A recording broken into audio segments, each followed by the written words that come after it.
make sure.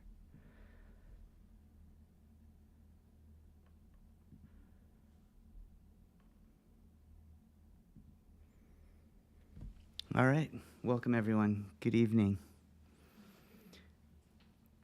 I'm Zen Master Sebastian Rizzon, founder of the Mind Light Way School of Zen, and I host these Dharma Talks on the third Thursday of every month and guided meditations on the first Thursday of every month from 7 to 8 p.m. You can also find all of our content, our curated content, on the Mind Light Way School of Zen YouTube channel.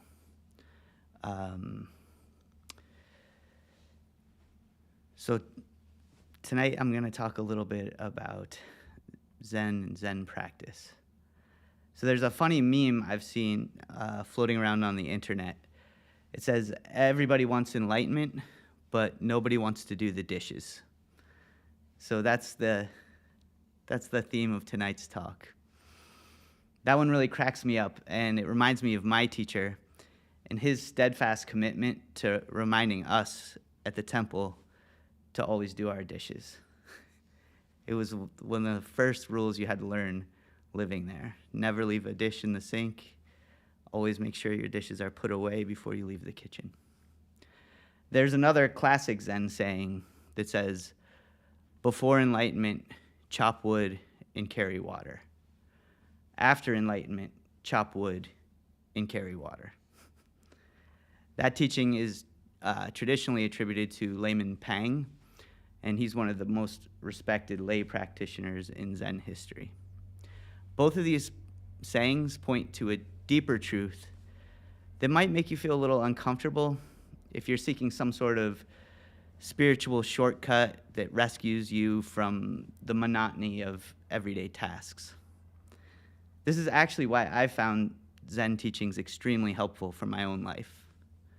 Zen doesn't offer you an escape from ordinary life. It invites you to fully engage with it. If you want enlightenment, the instructions are actually quite simple. Make your food, do your dishes, dry them, and put them away in the correct place. And while you're doing that, keep your mind completely engaged with what you're doing. This isn't a metaphor. It's not symbolic. I mean this literally. So when Zen says, do the dishes, it's not just talking about the dishes. It's talking about unifying mind, body, and action in this moment. But before we talk any more about practice, I want us to practice a little bit together. This next exercise isn't anything special. It's something we do every month. And it's something you can use in your daily life.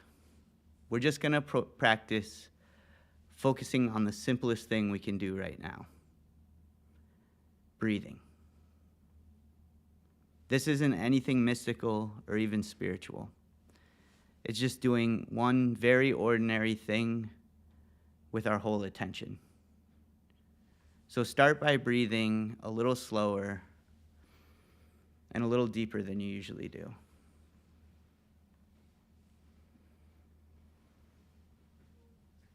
There's nothing you need to change about yourself.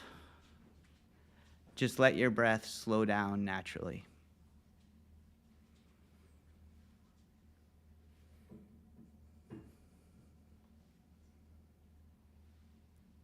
Now bring your attention to the center of your chest. You can place your hand over your heart if you'd like, and close your eyes if that feels comfortable.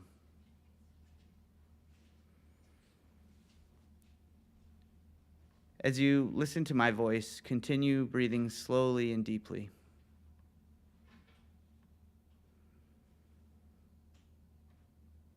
Feel the breath coming in through your nose and mouth.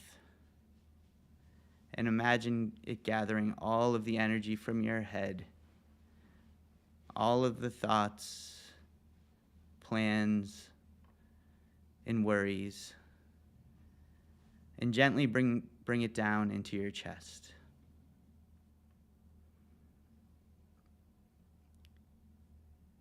Imagine those thoughts dissolving and being absorbed by the heart.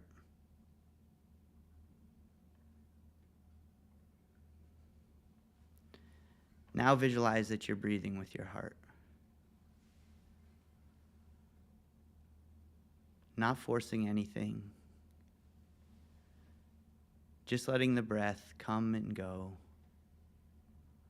in a slow, steady rhythm.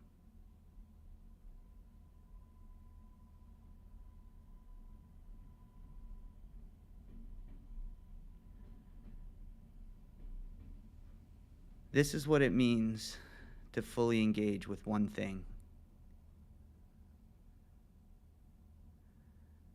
There's nothing to fix and nothing to figure out. Just breathe.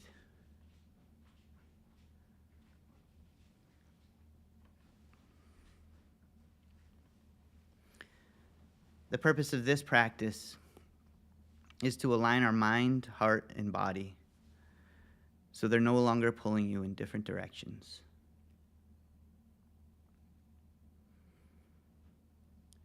As the breath settles in, the body receives a clear message to relax.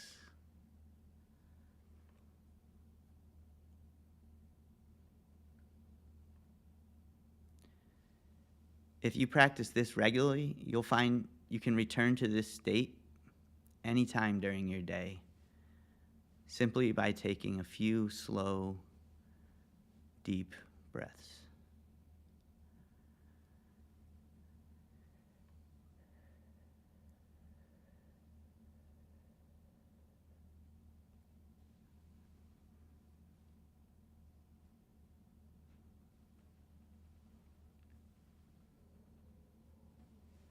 For the next few minutes, let the mind rest and find stillness in each breath. The same way your body would float in gentle waves of warm water.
Now we're going to transition into a mantra meditation. A mantra is simply a focal point of the mind. The word mantra literally means a tool to liberate the mind. In Zen, the mantra isn't something magical, it's something practical. Just like the breath, it gives the mind one clear thing to do. As you repeat the mantra silently, let it occupy the same space that your thoughts usually fill. If thoughts appear, and they will, don't fight them, don't judge them, don't even engage with them. Just let them pass and return to the mantra. The same way you would return your attention to washing one dish at a time. If you try not to think, thoughts will inevitably come, but when the mind is fully engaged with one thing, there's simply less room for any distractions to take hold. If you don't already have a mantra that you want to use or you like to use, I suggest the mantra Kwanseum Bosal. Kwanseum Bosal. This is the mantra of the Bodhisattva of love and compassion. Kwanseum Bosal is said to hear the suffering of everyone and help those who call out her name. It's not necessary to contemplate the mantra or think about what it means. Just allow it to completely occupy your mind and clear out everything else. When the mind is clear and no longer pulled by wandering thoughts and distractions, compassion naturally arises. As you repeat the mantra silently, don't try to create a feeling. Just allow the mantra to keep the mind still. Each repetition of the mantra gently centers the mind, like placing a dish back on the shelf where it naturally belongs. When everything is returned to its natural place, there's nothing extra and nothing missing. Before we begin this, let's set the body in a simple meditation position. You can just cross your legs, try to keep your neck and back straight. You'll have your hands right hand, left hand, touching your thumbs, centered in your lap. Our eyes will be closed with a gaze that if they were open, your eyes would be at a 45-degree angle looking at the floor, but they'll be closed. If you feel the need to adjust this position to something more comfortable, feel free to modify the position. It's not really critical what the position is, just that you're comfortable and not slouching and not causing physical pain, but also not too comfortable that you end up falling asleep. So we're just gonna meditate. This is the long meditation for tonight. It's probably going to go for about 20 minutes. I'm going to hit this moktak to start, and then after I finish, I'll continue with the talk. So just clear your mind with the mantra.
it's too far because I just want to be able to see people's faces when I'm looking at them.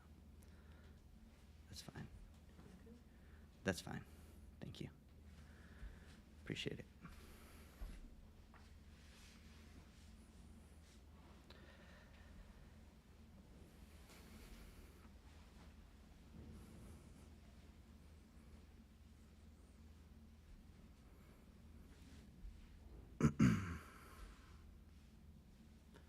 Do you have a good meditation?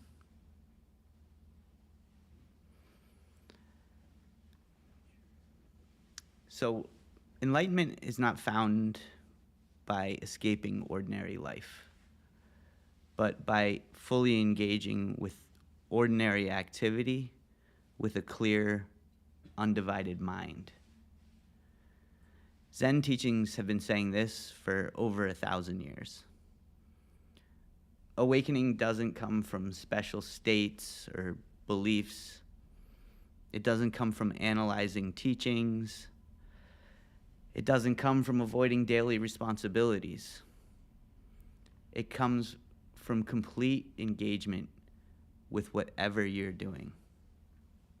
About 1,200 years ago, one of the great Zen masters, Zen Master Mazu, taught, he said, the way is everyday mind.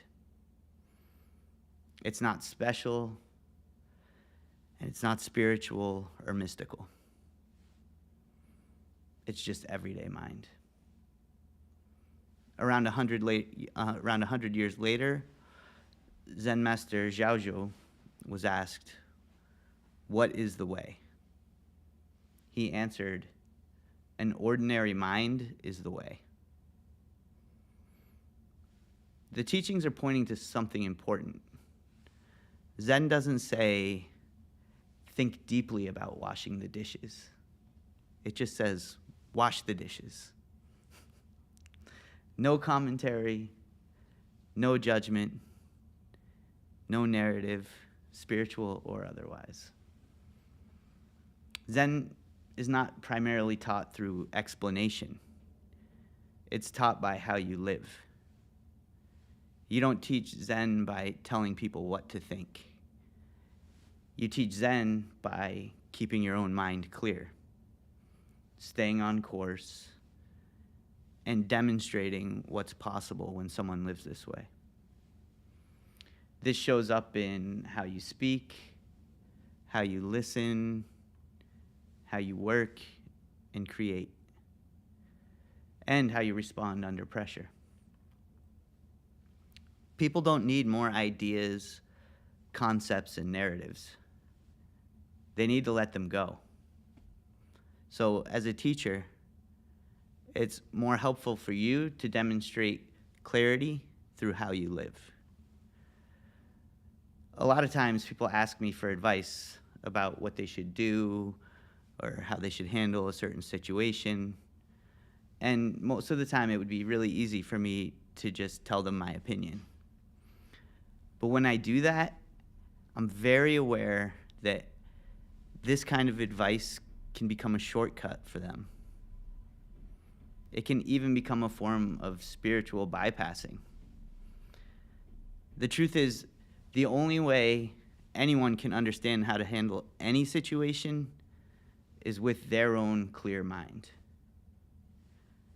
That's why most of the time, I don't give people specific answers. Instead, I tell them to practice sitting meditation and moving meditation every single day until their own mind becomes clear. And when they're not formally practicing, I tell them to stay completely focused on whatever they're doing, as if the activity itself was their mantra. The problem is, most people don't follow this advice. They want me to tell them something different, something more specific. Maybe they think I have some sort of strategy I can give them that will solve the issue that they're having. To most people, the idea of clearing your mind sounds too easy. But it's not easy. The conditions of most people's lives make this incredibly difficult to do. It's very simple, but it's not easy. For most people, it requires really working on themselves. It requires letting go of all the narratives you've created about yourself and the world we live in. Most people find some sort of comfort in the narratives they've created and cling to them, even if the narratives are creating more suffering. The thought of letting them go can cause a lot of distress. Honestly, I think it would be easier for most people if I just gave them another narrative or a set of instructions to follow. If I made a list of 10 rules of conduct or 5 rituals you have to perform, most people will feel like that's more helpful. But ultimately, it wouldn't help them. There's a problem with that. If you just do what I tell you, you never find out for yourself. You don't learn anything for yourself. And you don't learn anything about yourself. Zen teaches you that you need to understand your true nature. How can you do that if you never find out for yourself? You need to know who you are and what you should do in every moment. Many people go to astrologers, psychics, and tarot card readers because they can be very good at reading people and situations and telling people about themselves and what to do. But this still creates a problem because you don't need to know what someone else knows about you or what some book or what some set of cards tells you. You need to know for yourself. And you need to know the things that no one else can tell you about yourself. The only way to do that is to deeply contemplate who you are and what your true nature is. If you do this long enough, you'll come up with many different answers. But as long as you create any kind of narrative, you'll never be completely satisfied that it's true. Words will always come up short. You need to keep going until you run out of words. True understanding transcends all words. So, for this Dharma talk, I wanted to make things really clear and simple. I came up with a list of 3 things you can do that can help you gain an understanding that's beyond words. Right now, I'm going to tell you the 3 things that can change your life. So I really want you to pay attention. If you're one of those people looking for a set of instructions to follow, this is it. These are the clearest instructions I can give you. If you follow these instructions, you'll be on the path that leads to enlightenment. If you follow these instructions closely, you likely won't need anything else. So first, practice sitting meditation for at least 5 minutes every single day. Use a simple technique like the mantra meditation we practiced today. Just 5 minutes. Second, practice moving meditation for at least 30 minutes every day. This means using some activity that you're doing as a meditation and focusing on your actions as if your actions were the mantra. It could be any activity you want. I personally use martial arts, but it could be making music, making art, dancing, or some other physical or creative activity that you enjoy that demands your attention. These first 2 steps are extremely helpful for settling your thoughts and clearing your mind. But the third instruction is the most important. And it's also the most difficult for most people to do. That's why I gave you the first two. The third instruction is this: completely engage with everything you're doing without letting your mind wander. Start by staying focused on whatever activity you're doing. If you're working, just work.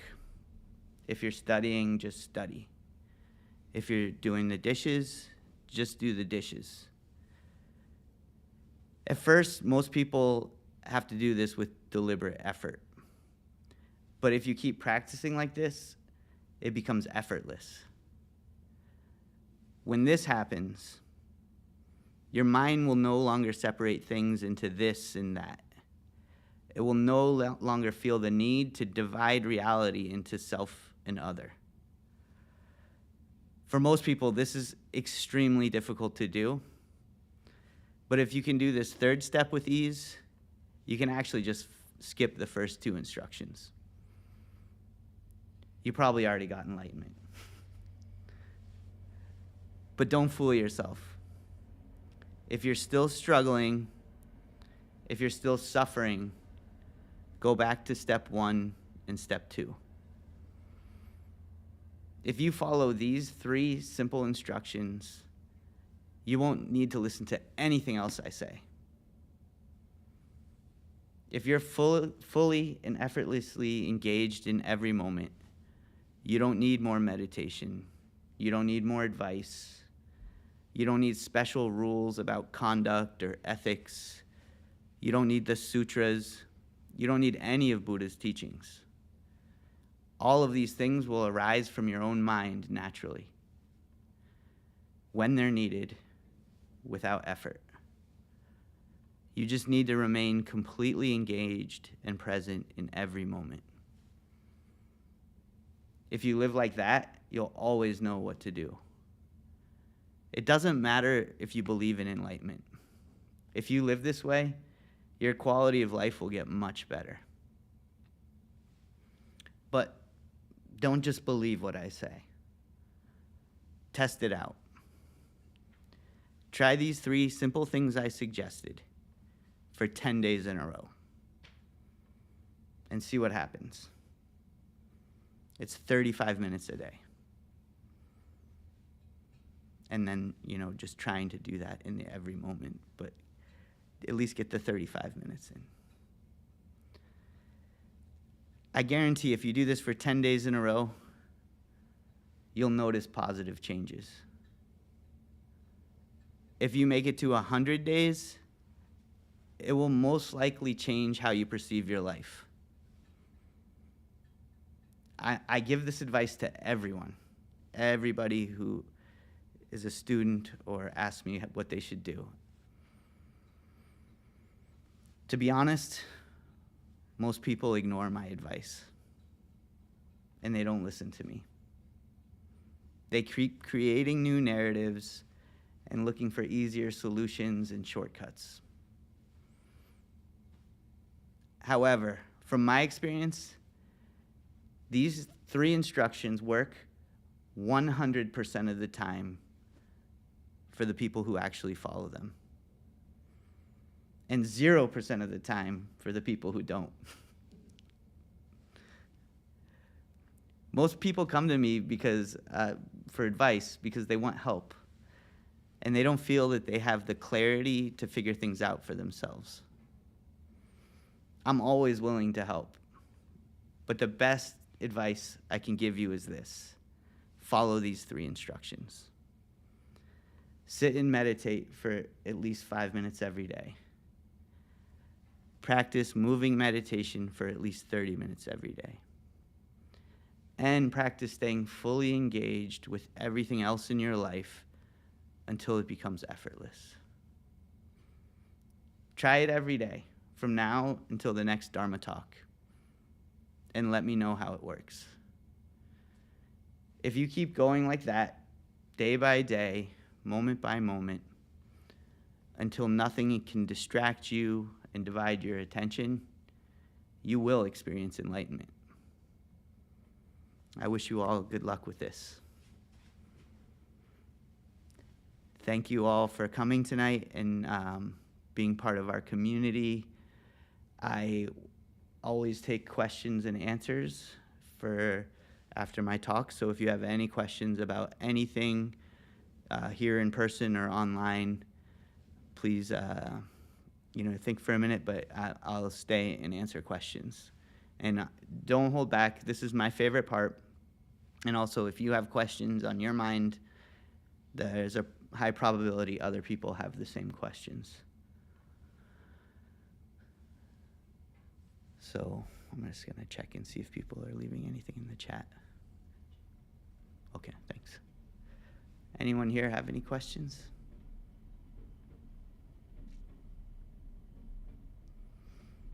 Was it confusing or clear? Do you believe what I'm saying? Yes.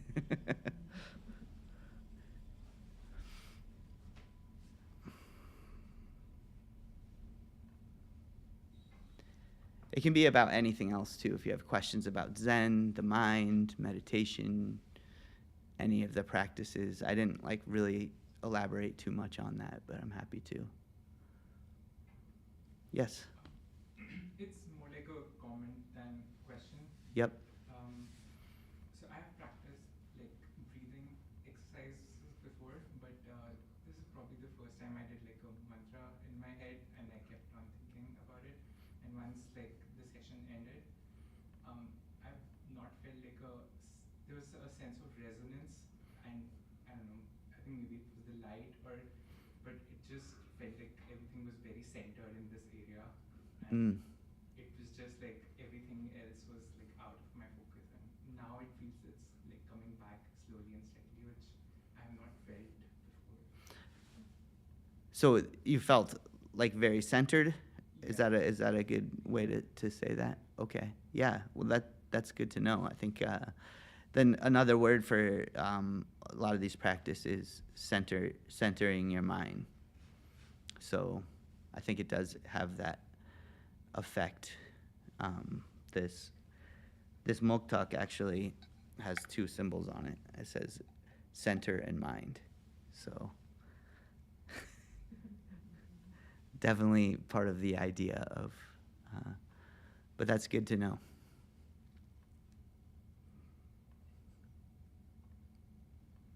I have a question. Sure. Why is it so hard to do the dishes? Why is it so hard to do the dishes? It's so simple, but it's so hard to look at them and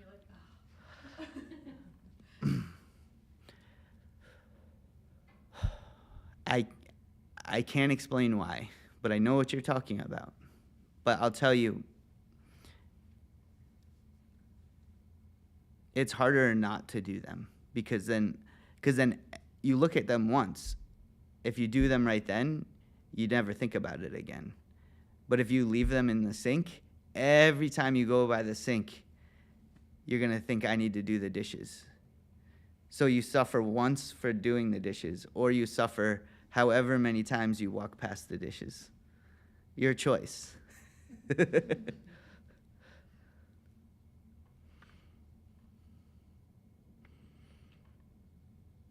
And the point of, Buddhist ideas is to alleviate your suffering.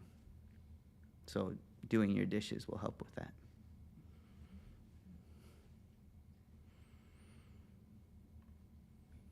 Also think of the sink as your mind. Yeah, if you want to use that metaphor, I think I do find that the clearer you are, you find that your mind is reflected in everything around you.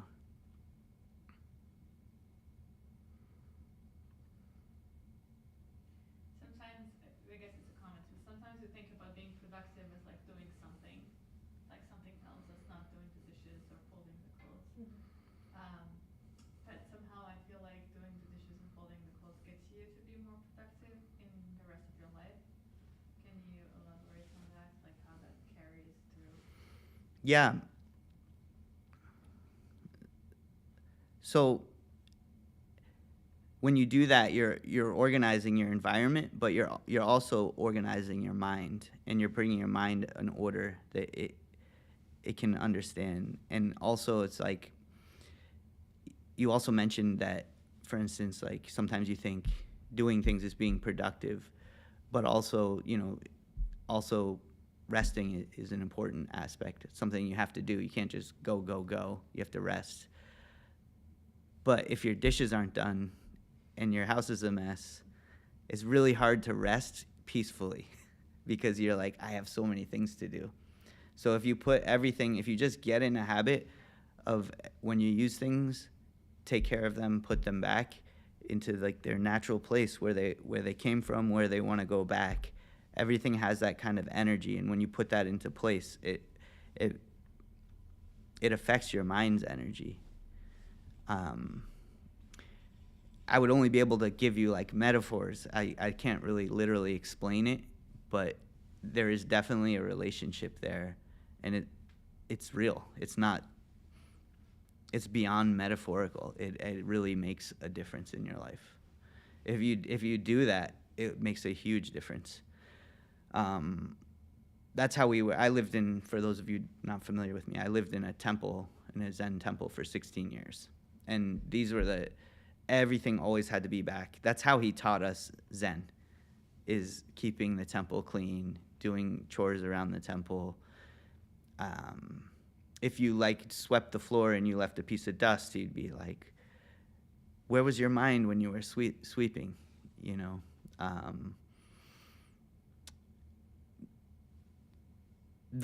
I did more work at the temple. I was still working like a regular job too, 40 hours plus a week, and like all this extra work at the temple. But then also I was getting way more work done all around in different aspects of my life. And it was easier to do. And anytime anybody came in our temple, they were like, wow, this has such a great feeling. It feels so peaceful. I think that's because everything was always in its place.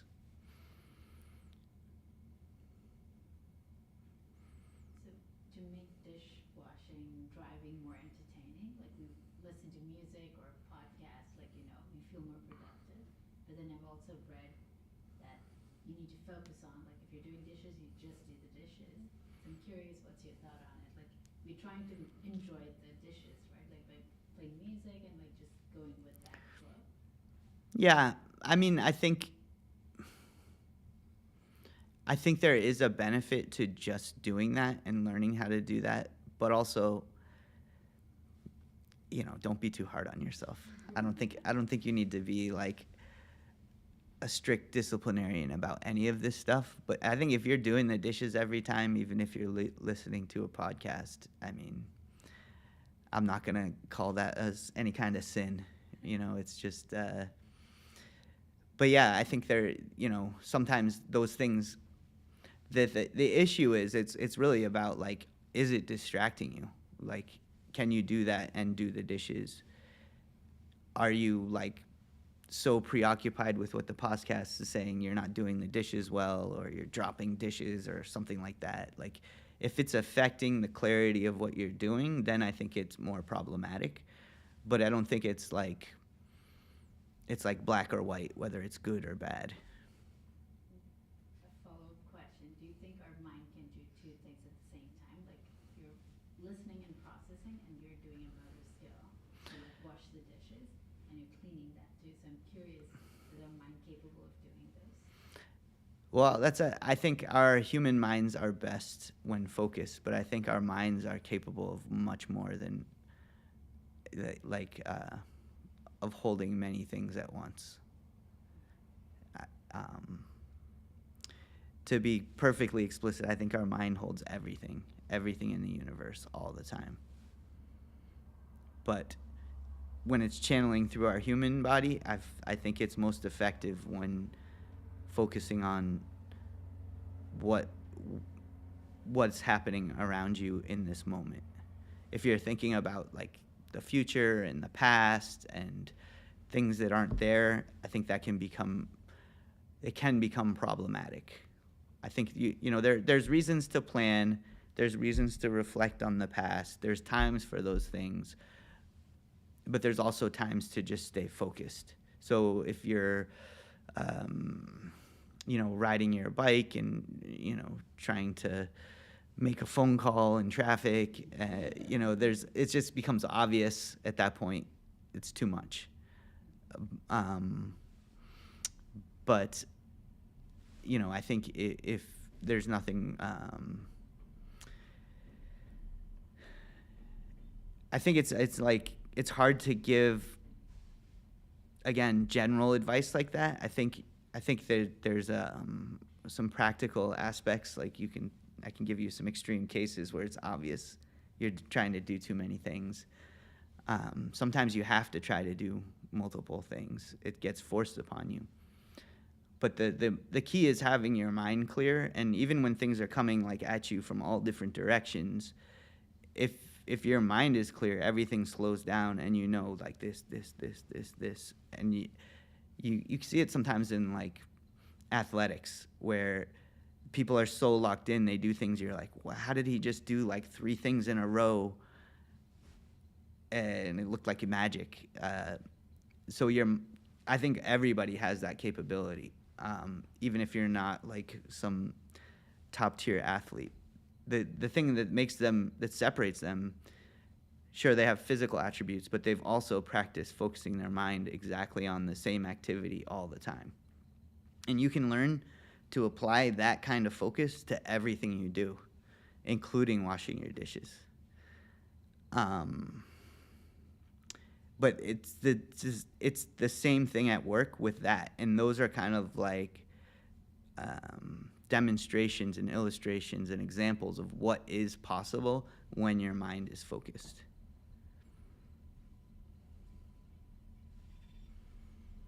On a similar tangent, but I felt in the last 1.5 months, I've practiced this where for a long time, whenever I used to wake up and get ready for like my work day, the whole day, and the first thing I would do is like have my phone on, and then something on like a podcast or music, something would be playing, and I would be doing like my regular things to get ready, and I could feel that how my day would progress, at least the first 2-3 hours in my workday, versus in the last like 1.5 months, I have kept my phone out of my initial morning, apart from seeing like just like the weather or something. And then I just feel like all those moments before I leave the house and I don't use my phone, I feel like a lot more focused, and I feel a lot calmer, and I feel like nothing is influencing my mind. And I feel that my first couple of hours go relatively better, well planned and more organized and collected than I used to have. So, Yeah, I have no doubt that would work for a lot of people. I think the conditions that we kind of put ourselves in our lives, whether it's picking up our phone all the time or different things that come at us, like those things make it incredibly difficult to stay focused. So I think just having that kind of discipline, you're training your mind to focus in a different way. So another thing I usually suggest is if you're going to take these instructions I gave today, start, if you can start the beginning of your day very quickly after you get out of your bed or whatever, but give yourself that 5 minutes to meditate. That'll give you a clear slate for the rest of the day. Things will still come in, but they won't stick as much. And then, if you feel the stress building up or anxiety, that's a good time. That's a signal maybe this is the time to get the movement meditation in. I know it's not always possible with jobs and things like this, but try to find space in your day for that. It's great if you can get it in the beginning of the day, all of it. I think it just gives you a great foundation for the rest of your day. But also, if for whatever reason, just try to get it in throughout, so at some point every day. if it's like meditating before work, doing the moving meditation after work. It really helps if you give yourself structure. I think that's like why in temples they have rituals. Like every day they get up and they bow and chant and they meditate, and then they go on and do chores. But those are kind of like things that they put into the program basically, and that help you just incorporate that into your routine.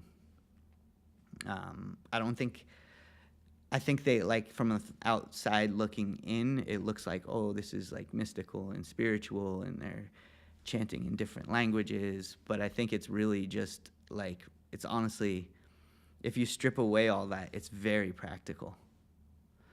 And you don't need to live in a temple to do this stuff. I did. I think that's like, in some ways it was a big sacrifice, but in some ways I was very fortunate to do it. But I don't think you have to go to those extremes. I really want people to understand, like, if you just start with that, it doesn't have to be all you do. I think as you kind of get into it, you'll probably find, this is very rewarding. I want to do it more often because it's changing things. So you don't have to stay at like 5 minutes or 30 minutes. You can always go a little longer. But I think the consistency of every day and having that habit built into your life is super powerful. And if you do, like I said, every day, I think that's an ideal thing. If you miss a day, don't beat yourself up about it. Just get back on the routine the next day and try again. Try and do more than you did the last time. My teacher used to do this. He would do it every day. He told, he did it by example. He actually didn't tell other people to do it. But I was like, he was setting this example, and I was like, I want to learn whatever he's doing. I want to get some of that. And so I started to do it every day. And then he was like, oh, very good, very good. And I think I made it for like 16 years every single day. It was like 5,000 something days. I eventually had a stroke, and that was the day I stopped. And I was in the hospital. I couldn't walk.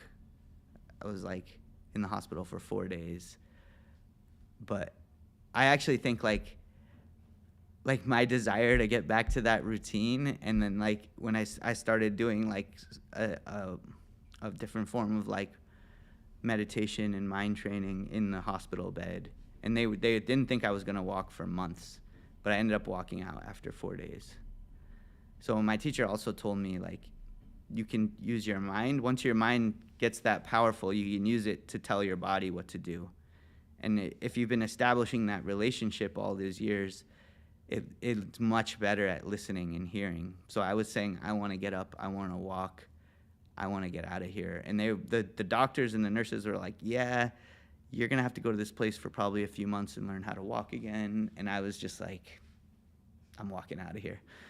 Like, I was determined, and I was visualizing it, and I was, using all of my mind's energy. And I ended up, like, I started, like, asking a nurse if I could, like, hang on her shoulder and walk around. And then, another day later, they were like, well, can you walk up these steps? And I was like, I can try. And then as soon as I could do that, they were like, you can go home today. So, yeah, so no, don't, I think there's a lot of power that we underestimate ourselves. I think there's limitations. I still had to do like a year of physical therapy and every, like, twice a week, 4 hours a week. But most people can't tell I've ever had a stroke now. So, and that was 3 years ago. Maybe a bit of a silly question, but I love silly questions. so the key is to focus on one thing at a time. How do you respond to people who have been diagnosed with like ADHD and they say that they physically cannot It's a good question. I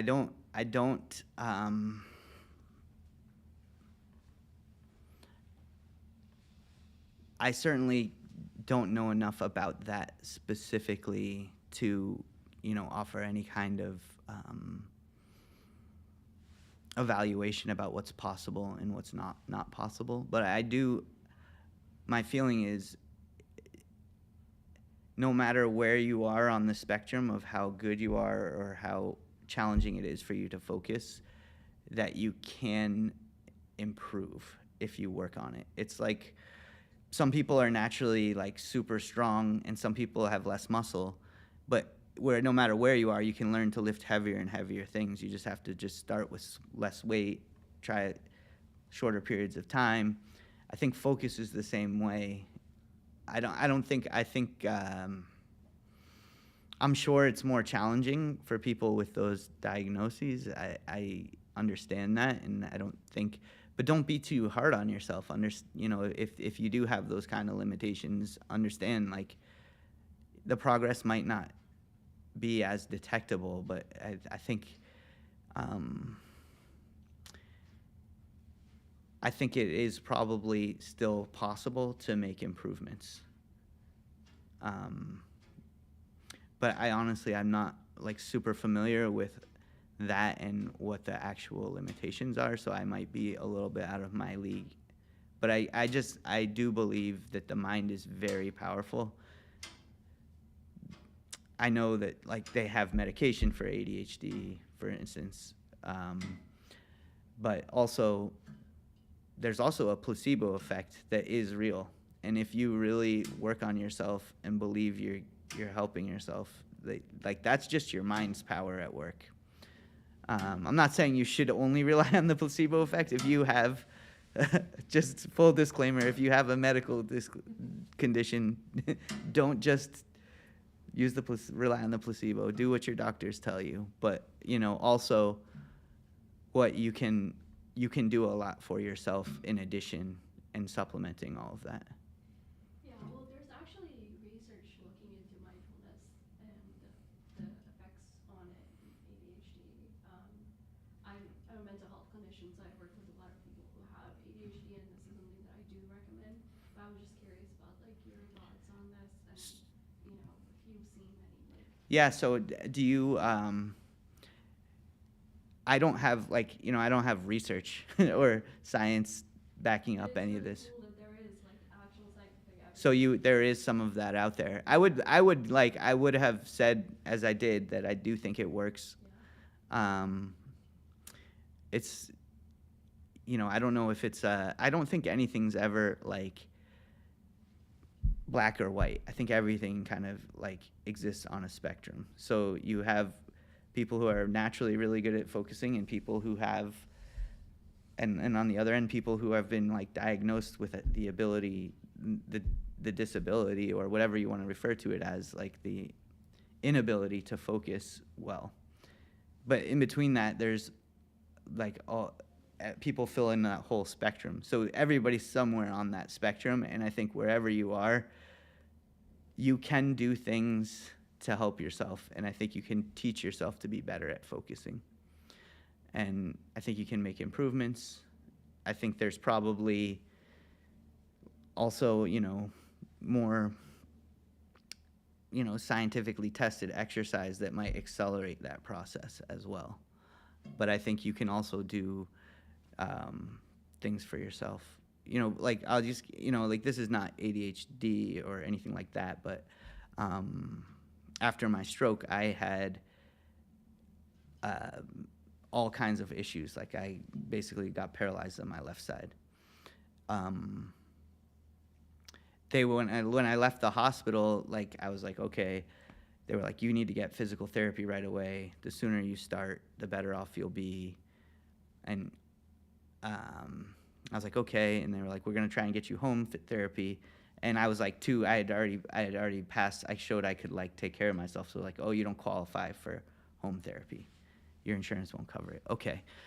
So then I go home and like nobody's there. I was like surrounded by 10 doctors and 3 nurses for like 4 days. And then I go home and I'm by myself and I'm like, okay, what am I supposed to do? So I start calling, okay, can I get a physical therapy appointment? They're like, yeah, a month and a half from now. 2 months. I'm like, but the doctor said I need it right now. They're like, yeah, that's the wait list. We'll put you on the wait list. So I did what like my teacher told me. Like he told me meditate, moving meditation. My meditation was martial arts. So I started to try to do martial arts again the next day after I got out of the hospital. And I couldn't lift my arm. All the stuff I had done, I had done it for like 16 years every single day, and I forgot it because some of the memory was in my body. So I was doing choreography and I forgot it. I started to kind of panic, and then I was like, I'm just gonna go with the basic things.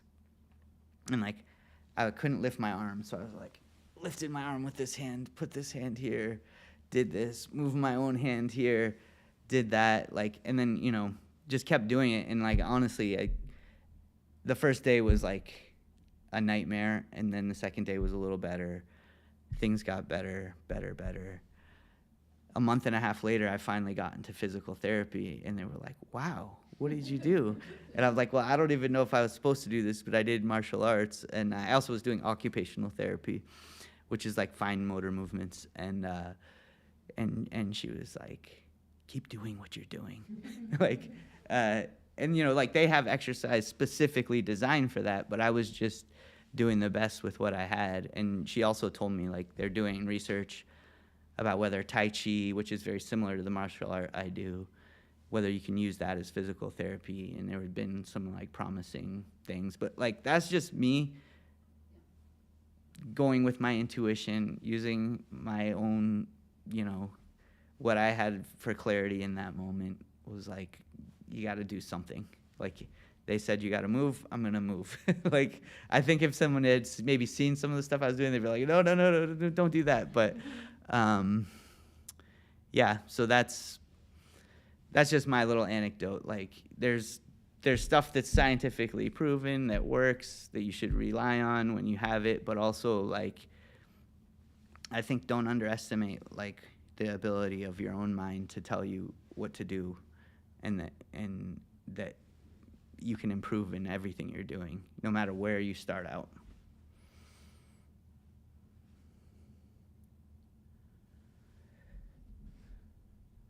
I had a comment in here.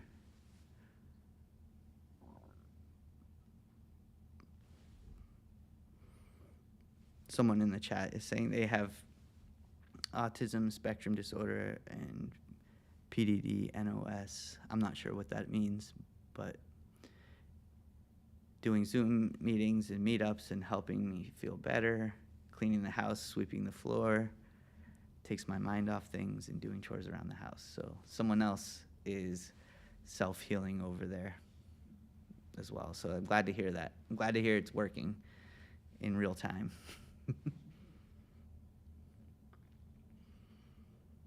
Thanks for the comment. Well, thank you all for coming out tonight. I'm happy to take more questions if you have any. It's a little past where we're supposed to be. If you do want to hang out and chat, you're welcome to stay and talk to me a little less formally. Just a few brief announcements before we head out. Every month we offer these free Dharma talks and also the guided meditations. We also have creative art and writing groups. So we have a writing group this Sunday where we do a little bit of meditation, and then we use the writing as our meditation. And it's basically just bring your own project, meditate with us, work on your project, and we share. It's actually it's a lot of fun. I always have a great time there. We have a great group that comes pretty regularly. And you can find our schedule on the mindlightway.org. If you want to come to the writing group, it's this Sunday, 3:30 to 5, but it's all there as well. And all of our school and programming only exists because you show up and you support us. We're continuing, we had a fun drive going on, and we're continuing that because it's essential to keep our school running, covering the operating expenses, and to be able to keep offering free teachings. We are, the Mind Light Way School of Zen is a 501c3 nonprofit organization, and there's information about how you can support us and make a donation near the door, and also in the description in the video. If you're watching online, your generosity is truly appreciated, and we really appreciate you coming out tonight and joining us and being a part of our community. Thank you very much.